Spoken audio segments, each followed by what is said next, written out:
الحمد لله وكفى وسلام على عباده الذين اصطفى أما بعد فأعوذ بالله من الشيطان الرجيم بسم الله الرحمن الرحيم قل إن كنتم تحبون الله فاتبعوني يحببكم الله صدق الله مولانا العلي العظيم وصدق رسوله النبي الأمين ونحن على ذلك لمن الشاهدين والشاكرين والحمد لله رب العالمين۔ واجب التعظیم علماء کرام، مہمانان گرامی اور مکرم و معزز حاضرین محفل، سب سے پہلے تو مجھے معذرت پیش کرنی ہے، اور ہم بھی عجیب نصیب لے کے آئے ہیں، قصور اپنا ہو یا نہ ہو، معذرت ہم ہی کو کرنا پڑتی ہے۔ ٹریفک جیم میں اس طرح پھنسے کہ گاڑی نکلنا ممکن نہ تھا، تو ایسے میں پھر محترم رانا صاحب کے فرزند رانا بلال صاحب کو زحمت دی، وہ پھر گاڑی لے کر آئے تتلے عالی اور پھر مجھے لے کے پہنچے۔ اب میں یہاں آپ کی خدمت میں حاضر ہوں، اور ابھی اور بھی وعدوں کی ڈور میں بندھا ہوں، اور یہ آج کی یہ خوبصورت محفل جو بظاہر لگتا ہے کہ کئی مہینوں کی محنت کا ثمر ہوگی، یہ بہت ہی ایمرجنسی میں ایک دن کے کوشش اور کاوش کے نتیجے میں سجائی گئی ہے۔ میں اس کے لیے محترم رانا راشد صاحب کو اور ان کے بچوں کو اور ان کے رفقا کو، ان کے ساتھیوں کو ہدیہ تبریک پیش کرتا ہوں۔ حضرات مکرم، ماہ ربیع الاول ہے، وہ ماہ مقدس جس میں مسلمانان عالم بارگاہ رسالت میں اپنی غلامی کا اقرار اور محبتوں کا اظہار کر رہے ہیں۔ گلی گلی، کوچے کوچے، قریہ قریہ محفلیں سجی ہیں۔ یارو ہم جو کچھ سجاوٹ کریں وہ تو اپنی جگہ، لیکن میں اس بات کو ذرا دوسرے زاویے سے عرض کرنا چاہوں گا۔ آپ جانتے ہیں کہ آقا کریم صلی اللہ علیہ وسلم جس علاقے میں اور جس زمانے میں تشریف فرما ہوئے تھے، وہاں بتوں کی پوجا ہوتی تھی، اور اگر آپ غور فرمائیں تو یہ انسان کی بھی تذلیل ہے اور خدا کے تصور کی بھی توہین ہے کہ اسے بت کی شکل میں ڈھال دیا جائے۔ میں صرف جذبات سے کھیلنے والی بات نہیں کرتا، بلکہ کوشش کرتا ہوں جو بات کہہ رہا ہوں اسے عقل کے ترازو میں بھی تولا جا سکے۔ کوئی ہزاروں سال پہلے کی کوئی مثال دینے کی ضرورت نہیں، آج کی انڈیا میں آپ چلے جائیں، وہاں بھی تو بتوں کی پوجا ہوتی ہے۔ اب ہر شخص کو اپنے گھر میں خدا چاہیے نا، اب ان کے خدا تو بت ہیں، تو ہر گھر میں ان کو خدا چاہیے، لیکن ہر گھر والے کو بت تراشنا تو نہیں آتا، خود وہ بت اور اپنے خدا تو نہیں گھڑ سکتا۔ جب خود صنم گری سے واقف نہیں، جب خود بت تراشی سے واقف نہیں، جب خود اس فن سے آشنا نہیں، تو خدا تو اسے بھی چاہیے، تو وہ کیا کرے گا؟ خدا بازار سے خرید کے لائے گا۔ یارو جہاں خدا بکاؤ ہوں اور گاڈ فار سیل ہوں، اس معاشرے کا جو حالت ہوگی وہ آپ بخوبی تصور کر سکتے ہیں۔ حضرات مکرم، وہاں پہ بھی یہ عالم تھا کہ مشرکوں کو، مشرکین مکہ کو خدا چاہیے تھے، اپنے گھروں میں تو انہوں نے خدا رکھ لیے، اب سفر میں جا رہے ہیں تو سفر میں بھی تو خدا چاہیے۔ خدا کو گھر چھوڑ کے چلے گئے، سفر میں کیا کریں گے؟ اب سفر میں خدا لے کے جائیں، وہ پتھروں کے بت وہ تو بڑے بھاری ہیں، وہ تو اپنے چاہنے والوں کی، ماننے والوں کی کمر توڑ کے رکھ دیں گے۔ اب کیا کریں؟ ذرا کوئی ہلکا پھلکا خدا ہو تو کام چل جائے گا۔ اب اس کے لیے وہ یوں کرتے تھے کہ ستو گوندھ کر اس سے بت بنا لیتے تھے، خدا بنا لیتے تھے۔ اب وہ ہلکے پھلکے خدا لے کے چل پڑے، راستے میں جہاں انہیں پوجا پاٹ کرنی ہوئی کر لی، جہاں عبادت ریاضت کرنی ہوئی کر لی، اور اگر کبھی کوئی ایسا مرحلہ آیا کہ راشن کی کمی ہو گئی، جان کے لالے پڑ گئے، تو اپنے خداؤں کو پانی میں گھول کے پی گئے۔ حضرات مکرم، جہاں یوں بت پرستی ہوتی تھی، صنم گری ہوتی تھی، ایسے ماحول میں میرے آقا کریم تشریف فرما ہوئے ہیں۔ کن کے گھر؟ حضرت عبداللہ کے گھر۔ آپ کے والد کا نام ہے عبداللہ۔ ان کی بندگی کی نسبت کسی بت سے نہیں تھی، لات سے نہیں تھی، منات سے نہیں تھی، اللہ سے تھی۔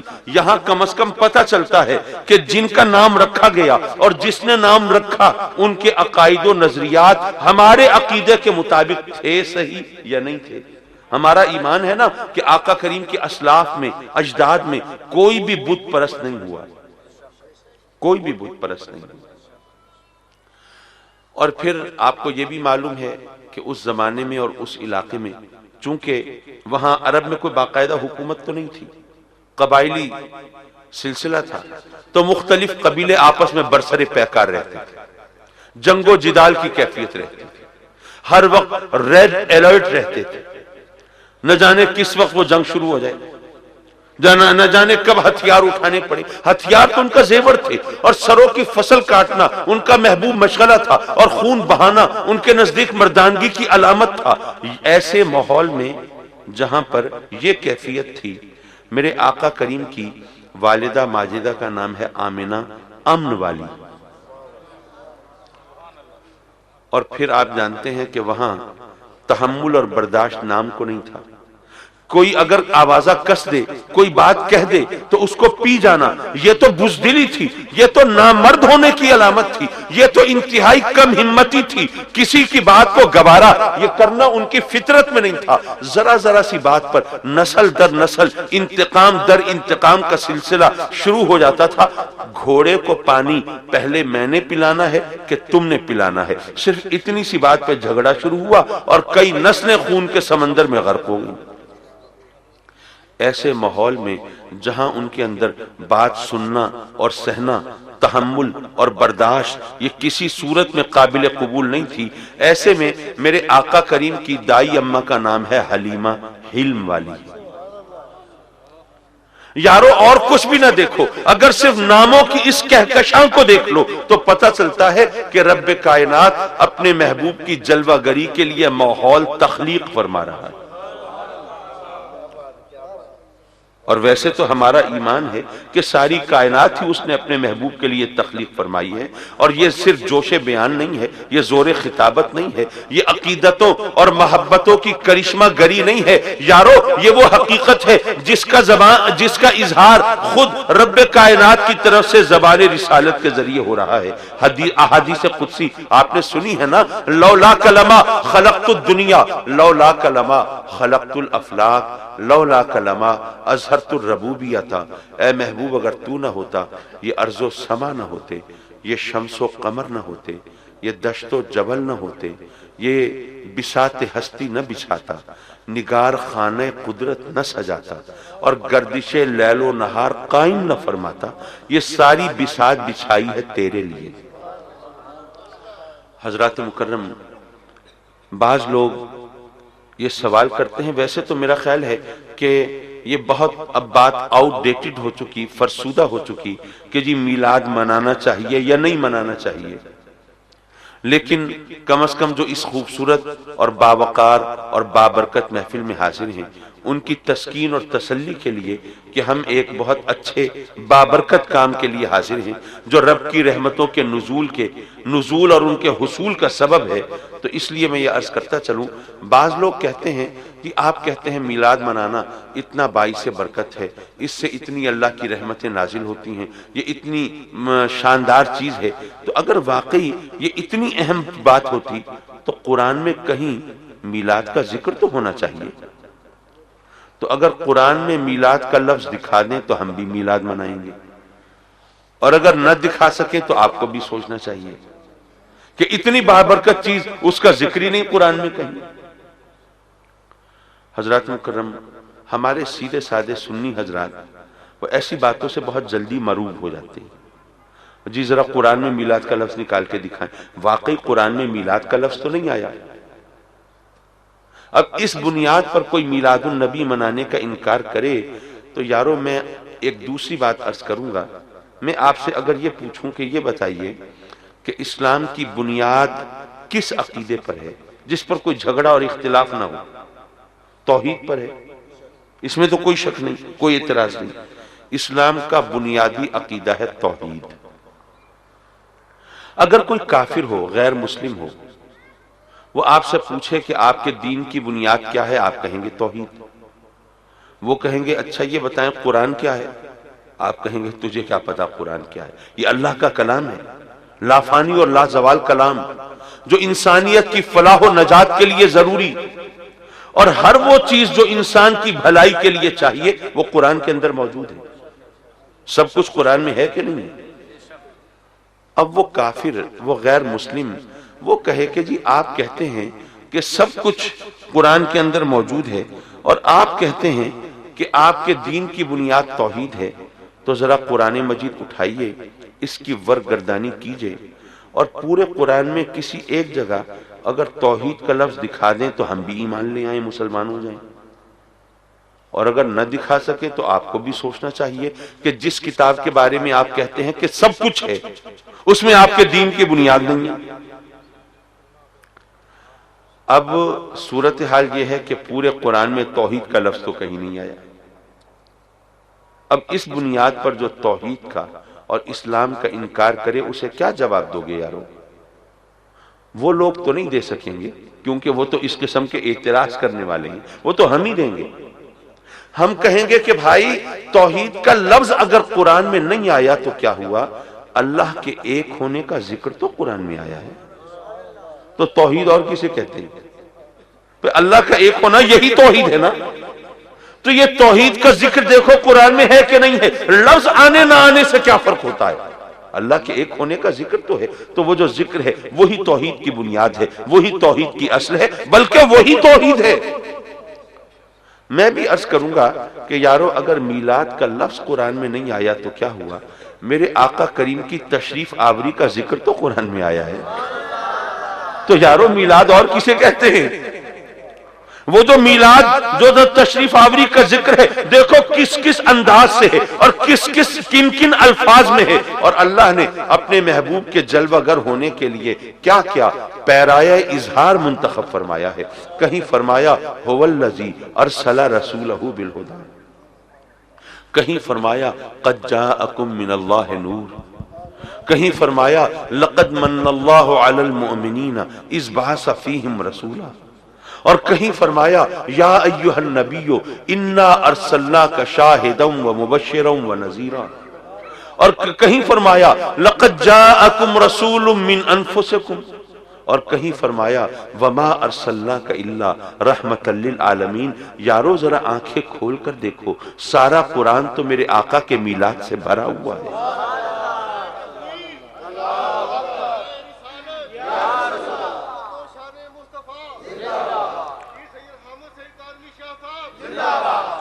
حضرات مکرم، تقریر تو میری آپ کو یاد رہے نہ رہے، تحریر باقی رہتی ہے. یہ میرے والد گرامی رحمت اللہ علیہ کی نشانی ماہنامہ السعید میلاد کا خاص نمبر یہاں موجود ہے، کوئی دوست لینا چاہیں تو حاضر ہے. حضرات مکرم، اللہ تبارک و تعالی نے جہاں جہاں اپنے محبوب کی جلوہ گری کا، تشریف آوری کا ذکر قرآن میں کیا، اگر ان سارے مقامات کو آپ دیکھیں تو آپ کو پتا چلے کہ اللہ نے صرف میلاد کا ذکر نہیں فرمایا بلکہ ہمیں میلاد کے ذکر کرنے کا سلیقہ بھی سکھایا ہے. وہ کیسے؟ بھئی میلاد تو ولادت کا ذکر ہے نا. اب اگر ہم صرف اتنا ذکر کریں کہ نبی پاک صلی اللہ علیہ وسلم 12 ربیع الاول کو پیدا ہوئے، تو 12 ربیع الاول کو تو صرف آقا کریم تو پیدا نہیں ہوئے، نہ جانے کتنے بچے پیدا ہوتے ہیں. اگر کہیں کہ نبی پاک پیر کے دن پیدا ہوئے تو پیر کے دن اور بھی بے شمار بچے پیدا ہوتے ہیں. اگر کہیں مکہ شہر میں پیدا ہوئے تو یہ بھی کوئی ایسی خاص بات نہیں ہے، مکہ شہر میں رہنے والوں کو بھی اللہ تعالیٰ بچے عطا فرماتا ہے. اگر کہیں کہ صبح صادق کے وقت پیدا ہوئے تو یہ بھی کوئی ایسی انوکھی بات نہیں ہے، وہ اس ٹائم میں بھی اللہ کے فضل و کرم سے لوگوں کے گھر ولادت ہوتی ہے۔ یارو یہ تمام باتیں وہ ہیں جن کے اندر کوئی انفرادیت نہیں ہے، کوئی خصوصیت نہیں ہے۔ رب کائنات اپنے محبوب کی تشریف آوری کا ذکر جہاں بھی کرتا ہے، ساتھ ہی اپنے محبوب کے کچھ کمالات کا ذکر بھی کرتا ہے، کچھ اوصاف کا ذکر بھی کرتا ہے، کچھ محامد و محاسن کا ذکر بھی کرتا ہے، جیسے لقد من اللہ علی المؤمنین اذ بعث فیہم رسولا۔ یہاں بتایا کہ میں نے کسی اور نعمت کا احسان نہیں جتایا، لیکن اپنے محبوب کے تشریف آوری پر میں نے احسان جتایا ہے۔ پتہ یہ چلا باقی ساری نعمتیں ہیچ ہیں میرے محبوب کے مقابلے میں، یہ میری نعمت عظمیٰ ہے۔ اسی طرح اگر فرمایا هو الذی ارسل رسولہ بالہدی، تو بتایا کہ وہ محبوب مقدس آ رہا ہے، ارے جو ہدایت لے کے آ رہا ہے، تمہیں ہدایت ملے گی تو میرے محبوب کے حوالے سے ملے گی، تو وہ نبی بھیجا ہے جو تمہیں ہدایت دینے والا ہے، صراط مستقیم پر چلانے والا ہے۔ تم گناہوں کی دلدل میں دھنسے ہوئے تھے، ارے تمہیں اس سے ہٹانے والا ہے۔ تم کفر و شرک میں مبتلا تھے، تمہیں توحید کا درس دینے والا ہے۔ تم بتوں کے سامنے جھکتے تھے، وہ وحدہ لا شریک کی بارگاہ میں جھکانے والا ہے۔ ارے تم ننگے انسانیت بن چکے تھے، وہ فخر ملائکہ بنانے والا ہے۔ اسی طرح اگر فرمایا قد جاءکم من اللہ نور، تو میرے آقا کریم کی نورانیت کا ذکر آیا۔ اگر فرمایا یا ایھا النبی انا ارسلناک شاہدا ومبشرا ونذیرا، تو دیکھیے اللہ نے اپنے محبوب کے کتنے اوصاف کا ذکر کیا، شاہد بتایا، مبشر بتایا، نذیر بتایا، سراج منیر بتایا، اور وما ارسلناک الا رحمتا للعالمین، وہ محبوب بھیج رہا ہوں جو کہ تمام جہانوں کے لیے رحمت مجسم ہے۔ یارو ہر جگہ اللہ نے اپنے محبوب کے مختلف کمالات کا ذکر کیا، محامد و محاسن کا ذکر کیا، تو ہمیں بھی یہ چاہیے کہ ہم یہ بتائیں کہ 12 ربیع الاول کو پیر کے دن صبح صادق کے وقت مکہ شہر میں سیدہ آمنہ کے بطن مبارک سے اس بچے نے جنم لیا جس کی ولادت کے ساتھ آتش کدہ فارس، وہ آتش کدہ جو 1000 سال سے روشن تھا اور جس میں آگ بجھی نہیں تھی اور اس کی مسلسل پوجا ہو رہی تھی، وہ میرے آقا کریم کی پیدائش کے ساتھ وہ بجھ گیا تھا، وہ ختم ہو گیا تھا۔ وہ بچہ پیدا ہوا کہ جس کے پیدا ہوتے ہی وہ کعبے کے اندر وہ بت جن کی پوجا ہوتی تھی وہ اوندھے منہ گر پڑے تھے۔ ارے وہ بچہ پیدا ہوا کہ جس کی ولادت کے ساتھ وہ کسرا کے محل کے کنگرے گر پڑے تھے۔ حضرات مکرم، اور پھر یہ بھی عرض کروں کہ وہ بچہ پیدا ہوا جس کی ولادت پر وہ ابلیس اور اس کی ساری ذریت وہ ماتم کر رہی تھی کہ اب وہ ہستی آ گئی ہے کہ اب حق و باطل میں امتیاز لوگوں کے لیے مشکل نہیں ہوگا، اب دھوکہ دینا آسان نہیں ہوگا، اب مغالطوں میں ڈالنا آسان نہیں ہوگا، اب لوگوں کے سامنے صراط مستقیم اور گمراہی کا راستہ یہ سب واضح ہوگا۔ اب اگر کوئی گمراہ ہوتا ہے تو اس کی مرضی، اور صراط مستقیم پر چلتا ہے تو یہ پھر اللہ کا کرم۔ حضرات مکرم، یہ میرے آقا کریم کی ولادت کی سعادتیں ہیں۔ اور آپ نے شاید یہ بھی سنا ہو کہ جس شب میرے آقا کریم تشریف فرما ہوئے، اس رات میں جس گھر میں بھی بچے کی پیدائش ہونے والی تھی، ہر گھر میں رب کائنات نے بیٹے عطا فرمائے۔ لوگ ہم سے پوچھتے ہیں جی آپ میلاد کرتے ہیں، یہ جی لنگر بانٹتے ہیں، شیرینی تقسیم کرتے ہیں، کیا اصل ہے اس کی؟ ہم کہتے ہیں بھائی اصل وصل چھوڑو، اصل مسئلہ یہ ہے ہماری اوقات اتنی ہے، ہم لنگر بانٹ سکتے ہیں، ہم شیرینی تقسیم کر سکتے ہیں، ورنہ جس کی قدرت تھی اس نے تو بیٹے بانٹے تھے۔ اچھا یہاں پر ایک اعتراض ہو سکتا ہے، ذرا اس کا جواب بھی دیتا چلوں۔ بعض لوگ یہ سوال کرتے ہیں کہ جناب بیٹیاں بھی تو خدا کی نعمت ہیں، وہ بھی تو خدا کی رحمت ہیں، تو جب مجسم رحمت آ رہے تھے تو پھر رب کائنات نے یہ رحمت کیوں عطا نہیں فرمائی، یہ بیٹیاں کیوں پیدا نہیں فرمائی؟ کیا وہاں پر بھی ڈسکریمنیشن ہے؟ بھئی چلیے ہمارے ہاں تو ہے نا، اور اس ماحول میں آپ کو پتا ہے جس ماحول میں آقا کریم تشریف فرما ہوئے وہاں تو بیٹی کا باپ کہلانا یہ کتنا سبب رسوائی سمجھا جاتا تھا، باعث ذلت تصور کیا جاتا تھا۔ بیٹی گھر میں پیدا ہوتی تھی، رونا پیٹنا ہوتا تھا، ماتم کی کیفیت ہوتی تھی، وہاں پر لوگ یہ گوارا نہیں کرتے تھے ان کو بیٹی کا باپ کہا جائے، ایسا لگتا تھا کہ جیسے یہاں پر کسی کی پیدائش نہیں ہوئی، کوئی موت ہو گئی ہے۔ وہ تو بیٹی پیدا ہوتی تھی تو اس کو مار دیا کرتے تھے، اور بعض اوقات تو مارنے کی بھی زحمت گوارا نہیں کرتے تھے، زندہ زمین میں گاڑ دیا کرتے تھے۔ یہ تو میرے آقا کریم تشریف فرما ہوئے، تو پھر آقا کریم نے وہ عورتوں کو اور خواتین کو تحفظ دیا ہے۔ اور یارو یہ بھی تاریخ کا جبر ہے، یہ بھی ستم ظریفی ہے کہ جس ہستی سے اور جس کے دین سے اور جس کے عقیدے سے وہ خواتین کو، عورتوں کو، صنف نازک کو تحفظ ملا تھا، آج اسی دین کو، اسی ہستی کو الزام دیا جاتا ہے کہ دیکھیں جی ان کو تو عورتوں کے اوپر اتنی پابندیاں ہیں۔ ایک بار ایک نن مجھ سے بحث کرنے لگی، آپ اپنے بچوں کو، آپ اپنے گھر کے ینگسٹرز کو آپ اجازت نہیں دیتے وہ میل جول کی، ہم لوگوں سے ملنے کی، عام لوگوں سے ملنے کی؟ میں نے کہا کہ جی بات یہ ہے کہ آپ کے معاشرے میں بھی اگر کوئی رائل فیملی کا، شاہی خاندان کا کوئی فرد ہو اور عوام سے رابطہ رکھے تو وہ اس پر تنقید ہوتی ہے، آپ نہیں ملنے دیتے، اعتراض کرتے ہیں یہ شاہی خاندان ہے، اس کے میل جول کی عام لوگوں سے اجازت نہیں۔ میں نے کہا کہ تم نے جو عزت شاہی خاندان کو دی ہے، اسلام نے وہ عزت ہر فرد کو دی ہے۔ یہ کیوں ملو اس طرح؟ عزت پہ دھبا کیوں لگے؟ لوگ باتیں کیوں بنائیں؟ ارے تمہارے لیے کوئی سبب تضحیک کیوں بنے؟ اپنے بچوں کو ذرا اپنی دیکھ بھال رکھو اور ان کو اس طرح آوارہ نہ ہونے دو۔ ارے تم نے یہ پیمانے صرف شاہی خاندان کے لیے بنائے ہیں، اور اسلام نے یہ عزت ہر انسان کے لیے رکھی ہے۔ حضرات مکرم، ایک تو گھڑی دیکھ رہا ہوں اور مجھے آپ سے اجازت بھی لینی ہے، لیکن جو آیہ کریمہ تلاوت کی اس کے پس منظر میں چند باتیں اور پھر آپ سے اجازت۔ قل، اچھا آپ کو یہ تو پتہ ہے کہ آنتیں قل ہو اللہ پڑھتی ہیں اور قل خانی بھی ہوتی ہیں، لیکن لفظ قل کا کیا مطلب ہے پتہ نہیں آپ کو معلوم ہے یا نہیں؟ علماء تو جانتے ہیں، جو مجھ جیسے ہیں ان کو بتاتا چلوں۔ قل کا مطلب ہے جب رب کائنات فرماتا ہے قل تو وہ اپنے محبوب کو فرماتا ہے اے محبوب کہہ دے۔ قل کا مطلب ہے کہہ دے، بتا دے، ارشاد فرما دے، میرے بندوں کو اعلان کر دے۔ قل کا مطلب ہے کہہ دے، ٹھیک ہے۔ عام طور پر میں نے دیکھا ہے کہ علماء کرام لفظ قل سے سرسری گزر جاتے ہیں، حالانکہ اگر آپ غور فرمائیں تو ہر وہ مقام جہاں پر رب کائنات نے قل فرمایا ہے اس کے اندر کوئی نہ کوئی مفہوم کی نزاکت موجود ہے، ہر مقام پہ۔ اب وقت نہیں ہے کہ میں ان چند ایک مقامات کو سامنے لے کے وہ نزاکتیں آپ کے سامنے پیش کروں، لیکن جو آیہ کریمہ پڑھی ہے کم از کم اس پر تو عرض کر سکتا ہوں۔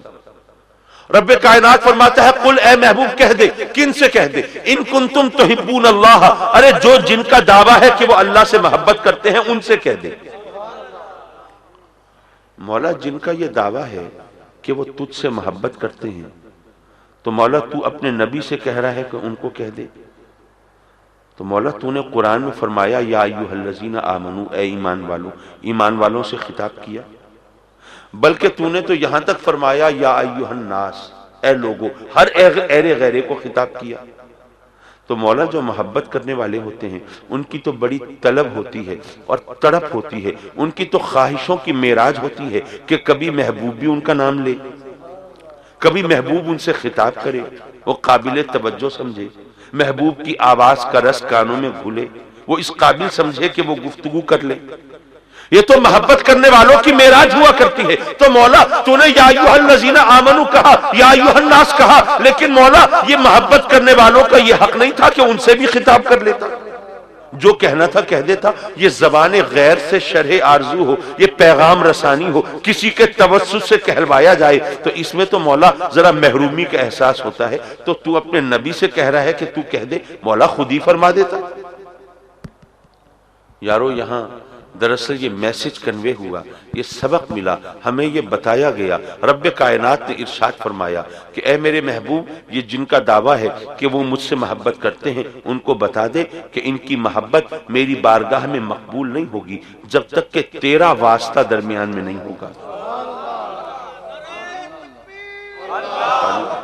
نعرہ رسالت، عظمت و شان مصطفیٰ، عظمت و شان مصطفیٰ، جشن عید میلاد النبی، آمد مصطفیٰ، آمد مصطفیٰ۔ اے محبوب میں تو ان کی طرف توجہ نہیں فرماؤں گا، میں التفات نہیں کروں گا، میں تو کلام تک نہیں کروں گا۔ اے محبوب اگر تیرا واسطہ نہیں ہوگا تو میں ان کی محبت کو قبول نہیں فرماؤں گا۔ اور یہ صرف میرا زور بیان نہیں ہے، اس کے پیچھے ایک فلسفہ ہے۔ یاد رکھیے محبت نہیں ہوتی جب تک کہ حسن نہ ہو، بغیر حسن کے محبت نہیں ہوتی۔ ممکن ہے آپ میں کچھ ذہین دوست کہیں کہ جناب کاظمی صاحب نے عجیب بات کر دی، بغیر حسن کے محبت نہیں ہوتی۔ بھئی ماں کو بچے سے محبت ہوتی ہے کہ نہیں؟ تو ہر بچہ کیا حسین و جمیل ہوتا ہے؟ ہر بچہ تو خوبصورت نہیں ہوتا۔ بچے بعض کالے کلوٹے بھی ہوتے ہیں، کانے اور بھینگے بھی ہوتے ہیں، بد شکل اور بدصورت بھی ہوتے ہیں، بے ہنگم اور بے ڈول بھی ہوتے ہیں، لیکن ماں کو تو سب سے محبت ہوتی ہے۔ تو آپ نے کیسے کہہ دیا کہ بغیر حسن کے محبت نہیں ہوتی؟ یارو آپ نے سچ کہا، بچہ بد شکل ہو ماں کو پھر بھی محبت ہوتی ہے، لیکن یہ کس نے کہا کہ حسن صرف شکل میں ہوتا ہے؟ یارو بے شک شکل بھی حسین ہوتی ہے، صورت بھی خوبصورت ہوتی ہے، یہ نقش و نگار، یہ لب و رخسار، یہ خد و خیخال، یہ قد و قامت، یہ سراپا، یہ توازن و تناسب کا شاہکار جسم، یہ بھی حسین ہوتا ہے۔ لیکن یارو حسن صرف شکل میں نہیں ہوتا، حسن جذبے میں بھی ہوتا ہے، حسن رشتے میں بھی ہوتا ہے۔ ماں بیٹے کی بات ہو رہی ہے، یہ رشتہ حسین ہے کہ نہیں ہے؟ مامتا کا جذبہ حسین جذبہ ہے کہ نہیں ہے؟ یارو حسن کسی نہ کسی صورت میں ہو تبھی محبت ہوتی ہے، بغیر حسن کے محبت نہیں ہوتی۔ رب کائنات نے گویا یہ فرمایا، اے مجھ سے محبت کا دعویٰ کرنے والوں، بغیر حسن کے محبت نہیں ہوتی۔ تو کیا میرے حسن کا مشاہدہ کیا ہے؟ کیا میرے جمال کو دیکھا ہے؟ بغیر حسن کے محبت نہیں ہوتی تو تم مجھ سے محبت کا دعویٰ کیسے کرتے ہو؟ اب وہ حدیثیں پڑھو، من رانی فقد رأى الحق، جس نے مجھے دیکھا اس نے اسے دیکھا۔ انا میرات و جمال الحق، ارے حسن تو اس کا ہے لیکن چمکتا تو میرے چہرے کے آئینے میں ہے۔ اچھا ممکن ہے یہاں پر پھر کوئی دوست ذہین ذرا ٹانگ کھینچنے کی کوشش کریں، ذہانت کا دراصل نقصان ہی یہ ہے، عقل وہی کام کرتی ہے جو مکھی کرتی ہے۔ سارا جسم صحیح سلامت ہو، کہیں زخم ہو، مکھی زخم پہ آ کے بیٹھتی ہے۔ ساری بات ٹھیک ٹھاک سمجھ میں آنے والی ہو، کہیں اعتراض کی گنجائش ہو، عقل وہیں آ کے بیٹھتی ہے۔ حضرات مکرم، ممکن ہے کوئی دوست سوچیں کہ جی یہ آپ نے بات کہی بغیر حسن کے محبت نہیں ہوتی، چلیے آپ نے اچھی دلیل دی، مان لیا، لیکن آپ یہ کہتے ہیں آقا کریم کے بغیر اللہ سے محبت کیسے کریں گے؟ یہ دلیل ہم نہیں مانتے، یہ بات نہیں مانتے۔ کیوں؟ وہ اس لیے کہ بات حسن کی ہو رہی تھی، بغیر حسن کے محبت نہیں ہوتی۔ تو اب کائنات میں تو کتنی جگہ حسن ہے، کھیتوں میں، کھلیانوں میں، باغوں میں، کلیوں میں، پھولوں میں، تتلیوں میں، جگنوں میں، مرغزاروں میں، کوہساروں میں، آبشاروں میں، ندیوں میں، جھرنوں میں، سمندروں میں، کہکشاں میں، چہروں میں، آوازوں میں، ہر جگہ حسن ہے۔ یہ کس کا حسن ہے؟ اللہ کا ہے نا، اسی کا حسن ہے۔ اب یہ یہاں پہ یہ کیا خوبصورت کہکشاں کی صورت بنی ہوئی ہے، اب یہ حسین منظر ہے نا، تو مناظر میں حسن ہوتا ہے، مظاہر میں حسن ہوتا ہے، یہ اسی کا حسن ہے۔ تو یہ کائنات میں اس کا حسن ہر طرف ہے، اس حسن کو دیکھ کے ہم اس سے محبت کر سکتے ہیں۔ آپ کیسے کہتے ہیں نبی کریم کے بغیر محبت کیسے ہوگی؟ میں عرض کروں گا یہ بھی آپ نے سچ کہا کہ تمام کائنات میں ہر طرف حسن اسی کا ہے، لیکن یارو ایک بات یاد رکھنا، ذہن نشین رکھنا، یہ تمام کائنات میں اس کا حسن بکھرا ہوا ہے اور میرے آقا کریم کی ذات میں سمٹا ہوا ہے۔ سبحان اللہ۔ یارو جس ذات میں اپنے حسن کے جلوے سمیٹ کے رکھ دیے ہیں، ارے اس سے کنی کترا کے اور نگاہیں چرا کے اور آنکھیں بچا کے تم اللہ سے محبت کا دعویٰ کرو، وہ مقبول کیسے ہو سکتا ہے؟ حضرات مکرم، رب کائنات نے یہ وضاحت فرمائی، قل اے محبوب تو کہہ دے، میرے بندوں کو بتا دے، اگر تجھے بائی پاس کر کے آئیں گے نا مجھ سے محبت کرنے میں قبول نہیں فرماؤں گا۔ سبحان اللہ۔ اچھا مولا تیرے محبوب کے ذریعے سے محبت قبول ہوگی، اب تو رب ہے، اللہ ہے، خالق ہے، مالک ہے، اب تیرے سامنے کوئی اڑی تو نہیں کر سکتا، ٹھیک ہے مولا تیرا حکم ہے، مان لیا، سر تسلیم خم، تو اپنے محبوب کے ذریعے کہلوائے گا، تیرے محبوب کے واسطے کے بغیر محبت قبول نہیں ہوگی، لیکن مولا ہمارا اصل دعویٰ تو یہ تھا کہ ہم تجھ سے محبت کرتے ہیں۔ تو مولا پھر یہ فرما دیتا کہ اے میرے نبی میرے بندوں کو فرما دے کہ اگر تم اللہ سے محبت کرتے ہو تو پھر اللہ کی اتباع کرو، لیکن اللہ نے اپنی اتباع کا حکم نہیں دیا، اپنے محبوب کی اتباع کا حکم دیا۔ مولا محبت تجھ سے تھی تو پھر اتباع بھی اپنی کراتا نا، پھر محبوب کی اتباع کا حکم کیوں دیا؟ یارو علماء نے اس کا جواب یہ دیا کہ اتباع کہتے ہیں پیچھے چلنے کو، اتباع کہتے ہیں نقش قدم اختیار کرنے کو۔ کیا خیال ہے اگر میں آپ سے کہوں کہ اللہ کے پیچھے چلیں تو ادھر چلیں گے کہ ادھر چلیں گے؟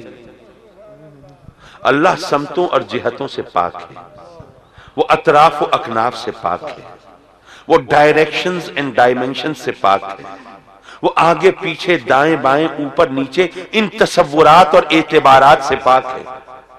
تو اب جب اللہ کے پیچھے ہم نہیں چل سکتے تو اللہ کی اتباع کیسے کریں گے؟ اللہ قدم سے پاک ہے، نقش قدم سے پاک ہے، ہم اس کی اتباع نہیں کر سکتے، اس لیے اس نے اپنے محبوب کی اتباع کا حکم دیا ہے۔ لیکن یار لوگوں کی تسلی نہیں ہوئی، کہنے لگے کاظمی صاحب دیکھیں ہمیں باتوں میں نہ الجھائیں، یا خامخواہ کی باتیں نہ کریں، ٹھیک ہے ہم اللہ کی اتباع نہیں کر سکتے، لیکن ہم نے کب کہا تھا کہ ہم اللہ کی اتباع کرنا چاہتے ہیں؟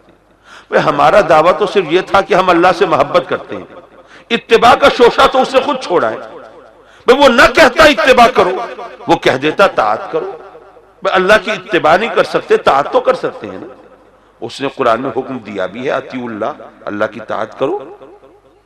تو پھر فرما دیتا کہ اے میرے نبی اے میرے محبوب میرے بندوں سے کہہ دے اگر تم اللہ سے محبت کرتے ہو تو اللہ کی طاعت کرو۔ اور یہ بات زیادہ فصیح ہوتی، زیادہ بلیغ ہوتی، کیوں؟ وہ اس لیے کہ طاعت کسے کہتے ہیں؟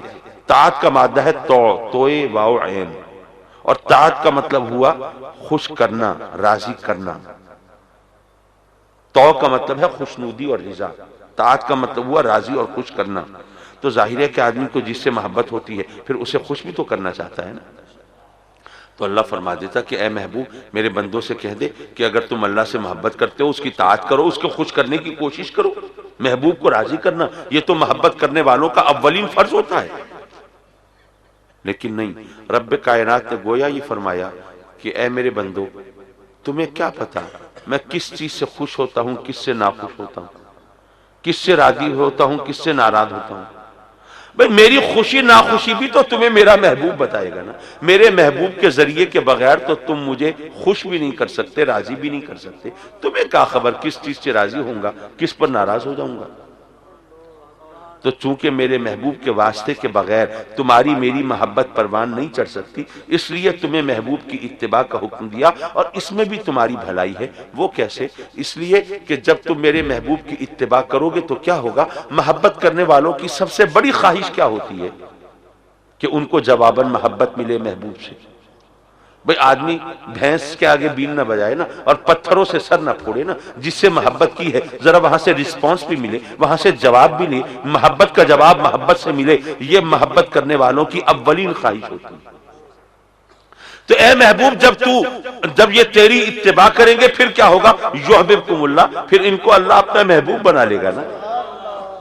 تو ان کی محبت کس انداز سے مقبول ہوگی، کس سلیقے سے مقبول ہوگی؟ ارے ان کی محبت اس طرح مقبول و منظور ہوگی کہ ان کو اپنی خواہشات کی معراج کے لیے سسکنا نہیں ہوگا، ترسنا نہیں ہوگا۔ ارے اپنی محبت کی تسکین اور تسلی کے لیے ارے ان کو انتظار نہیں کرنا پڑے گا۔ یحببکم اللہ، اللہ ان کو اپنا محبوب بنا لے گا۔ اللہ، نعرہ تکبیر، نعرہ رسالت، نعرہ رسالت۔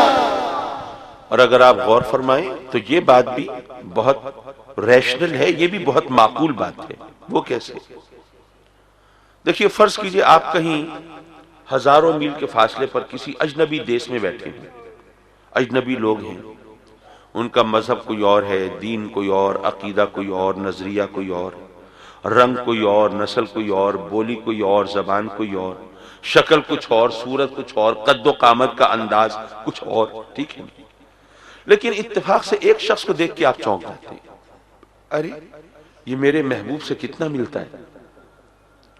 اب محبوب کی جھلک نظر آئی، آپ کی نگاہ بار بار اس کی طرف اٹھتی ہے، بار بار دیکھنے لگتے ہیں۔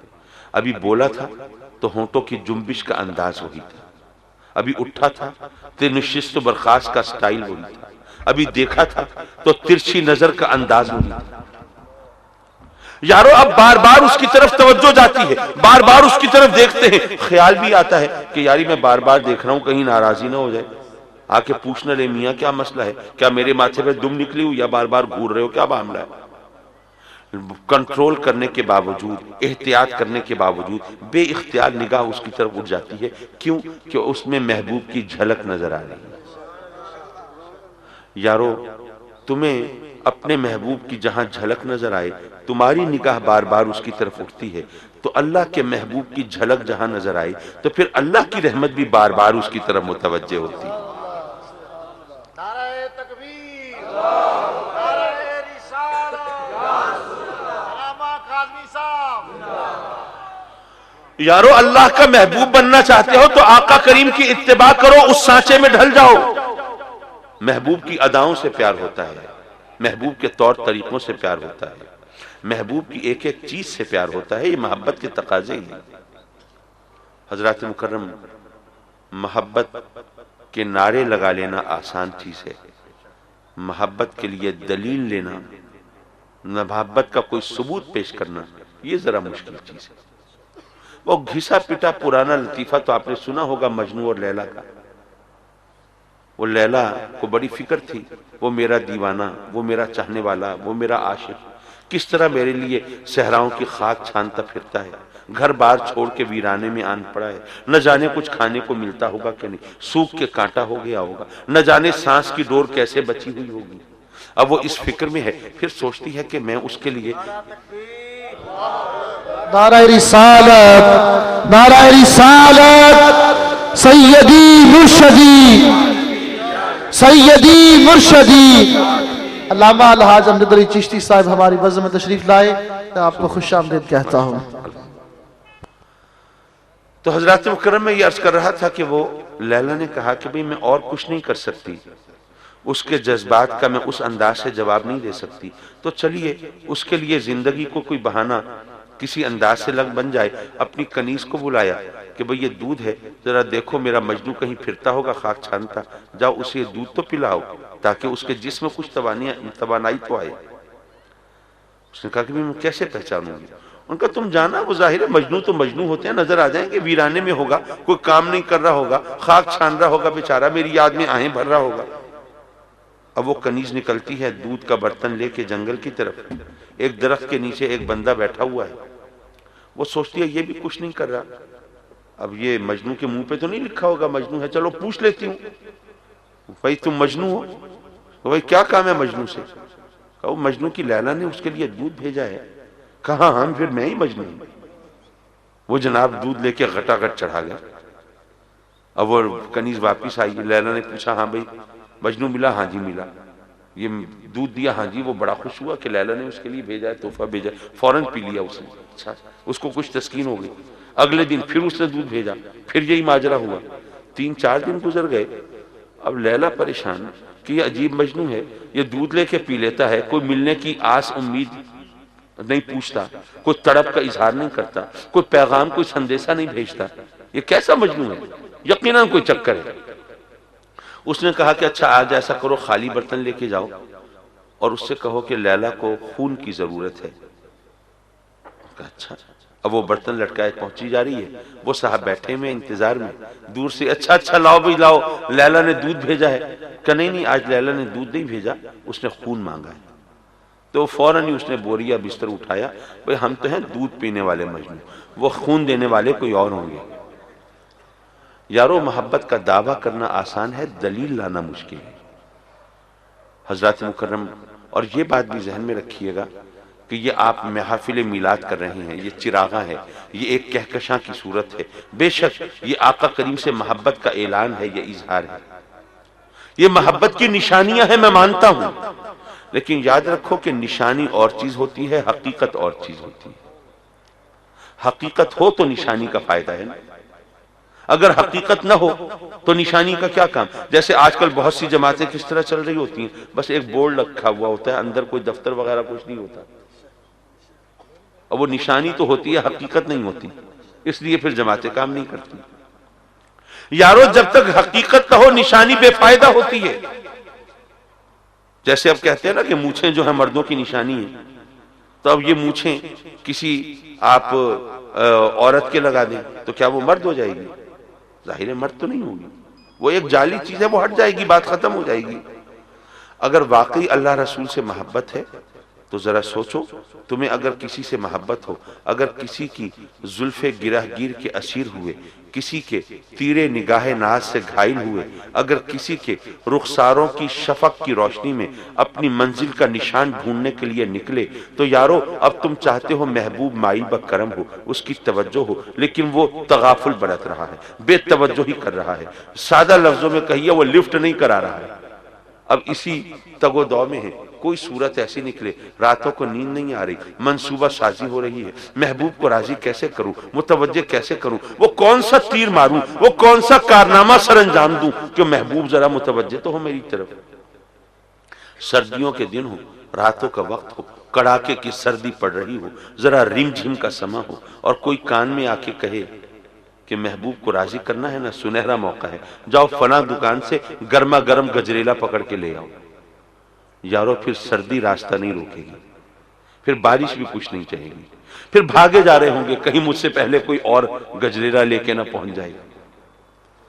یارو یہ ادنا محبت ہے، یہ حیوانی محبت ہے۔ ارے اس میں موسم کے سرد و گرم کا لحاظ نہیں رہتا، اور محبوب کو راضی کرنے کے لیے اگر کوئی تکلیف پہنچے، کوئی زخم لگے، وہ بھی پھول محسوس ہوتا ہے۔ تو یارو اللہ رسول سے محبت کا دعویٰ کرتے ہو، اور پھر ہم کہیں کہ بھائی نماز پڑھ لو اللہ رسول کو راضی کرنا ہے، زکوٰۃ دو اللہ رسول کو راضی کرنا ہے، ارے روزے رکھو، وہاں پر پھر بہانہ سازی ہو رہی ہوتی ہے۔ یارو اللہ کو تو بے وقوف نہیں بنا سکتے، اس کے رسول کو بھی نہیں بنا سکتے، تو خدا کے لیے اپنے آپ کو بے وقوف بنانا چھوڑ دو۔ اگر اس سے محبت کرتے ہو تو میلاد مناؤ اور نماز بھی پڑھو، چراغاں کرو اور روزے بھی رکھو، یہ ان محافل کا انعقاد کرو اور زکوٰۃ بھی دو، اور آقا کریم کی بارگاہ میں درود و سلام کا ہدیہ پیش کرو، اور ساتھ ہی حلال حرام کا فرق بھی کرو، تاکہ نشانیاں اور حقیقت دونوں ساتھ ساتھ چلیں، اور ہمیں رب کی بارگاہ میں ندامت نہ ہو، اور کبھی اپنے ہم چشموں سے بھی شرمندگی نہ ہو۔ میرے مولا ہم جو کچھ کہتے ہیں اس پر عمل کی بھی توفیق عطا فرما۔ وآخر دعوانا ان الحمدللہ رب العالمین۔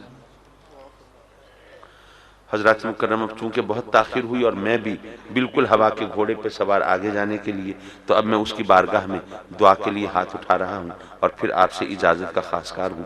اللہم صلی وسلم علی سیدنا و مولانا محمد وعلی آل سیدنا و مولانا محمد قد ضاقت حیلتی ادرکنی یا رسول اللہ۔ ربنا آتنا فی الدنیا حسنہ وفی الآخرۃ حسنہ وقنا عذاب النار۔ میرے مولا اس مقدس، اس مبارک، اس نورانی محفل میں ہماری حاضری کو مقبول و منصور فرما۔ میرے مولا ہمارے دوست رانا راشد صاحب نے، ان کے بچوں نے، ان کے ساتھیوں نے، ان کے رفقا نے یہ محفل سجائی ہے، میرے مولا ان کی یہ خدمت، یہ محنت، یہ محبت مقبول و منصور فرما، اور یہ دوستوں نے دور دراز سے آ کے اس کی رونق بڑھائی ہے، ان کی محبت اور شرکت مقبول و منصور فرما، اور تیرے بندے تیری بارگاہ میں سوالی ہیں میرے مولا، ان کی حاجت روائی فرما، مشکل کشائی فرما۔ میرے مولا ان میں کچھ بیمار ہیں، ان کو سکھی صحت دیتے، بیماریوں سے مکمل نجات دیتے۔ کچھ تیرے بندے تنگ دستی کا شکار ہیں، ان کو خوشحالی عطا فرما، فراخی عطا فرما، فصلوں کو نقصان سے بچا، کاروبار کو گھاٹے سے بچا، اپنے سوا کسی کی محتاجی سے بچا۔ مولا آج کل تیرے بندے عجیب حال میں ہیں، جنہوں نے قرضہ دینا ہے وہ تو پریشان ہیں ہی، جنہوں نے لینا ہے وہ بھی پریشان ہیں۔ میرے مولا جن کی رقم پھنسی ہوئی ہے بازیابی کی صورت پیدا فرما، اور جنہوں نے قرضہ دینا ہے ان کے لیے ادائیگی کی صورت پیدا فرما، اور اپنے کرم سے بار قرض سے سبکدوش کرتے۔ میرے مولا جو بے اولاد ہیں ان کو صاحب اولاد کرتے، نہ جانے کب سے آنسوؤں کی زبان میں التجائیں کرتے ہیں، تیری بارگاہ میں گڑ گڑاتے ہیں، جھولی پھیلاتے ہیں۔ تیرے خزانے میں کس چیز کی کمی ہے میرے مولا، اپنے کرم سے فرزند ارجمند عطا فرما۔ اور تو نے اپنے کرم سے جن کو اولاد کی دولت دی ہے میرے مولا، انہیں اولاد کا سکھ دکھا، اولاد کی خوشیاں دکھا، اولاد کے دکھ سے بچانا میرے مولا۔ میرے مولا اپنے فضل و کرم سے اپنے حبیب کے صدقے میں وہ دوست جو اپنے بچوں بچیوں کے رشتوں کے بارے میں تردد اور فکر کا شکار ہیں، انہیں ہر فکر سے نجات عطا فرما، اولاد کی ہر فکر سے بچا میرے مولا، اولاد کا سکھ دکھا، اولاد کی خوشیاں دکھا، ہمارے بچے ہماری بچیاں مولا اپنے گھروں میں شاد اور آباد ہوں، خوش باش رہیں، تیری رحمتوں کی چھاؤں میں پھلے پھولیں، اور انہیں خوش دیکھ کے ہم بھی تیری رحمتوں کے گن گائیں میرے مولا، اور اپنے کرم سے ہمیں نیکیوں کی توفیق دے، ہمیں نیکیوں سے محبت دے، ہمیں برائیوں سے نفرت دے، اپنے سجدوں کی لذت دے، اپنی عبادت کا شوق دے، اپنے احکام کی تعمیل کی توفیق عطا فرما، اور میرے مولا اپنے کرم سے اپنے فضل سے ہمارے محترم رانا راشد صاحب کے گھر کو آباد رکھنا، اور اس گھرانے کو اپنی رحمت کا نشان بنا کے باقی رکھنا۔ میرے مولا حاسدین اور مخالفین کے شر اور فتنے سے بچانا۔ پچھلے دنوں مولا ان کے بچے کی شادی خانہ آبادی کی تقریب ہوئی، اس کی مزید خوشیاں دکھانا، اپنے کرم سے خیر کثیر عطا فرمانا، اور ہمارے محترم الحاج امجد چشتی صاحب آپ جانتے ہیں کہ اب آپ کے علاقے میں رونق افروز ہوئے ہیں، دعا کیجئے ان کا یہاں پر آنا ان کے لیے بھی مبارک ہو اور اس علاقے کے لیے بھی مبارک ہو۔ آمین آمین آمین یا رب العالمین، وصلی اللہ تعالی علی خیر خلقہ ونور عرشہ محمد وآلہ وصحبہ اجمعین، آمین۔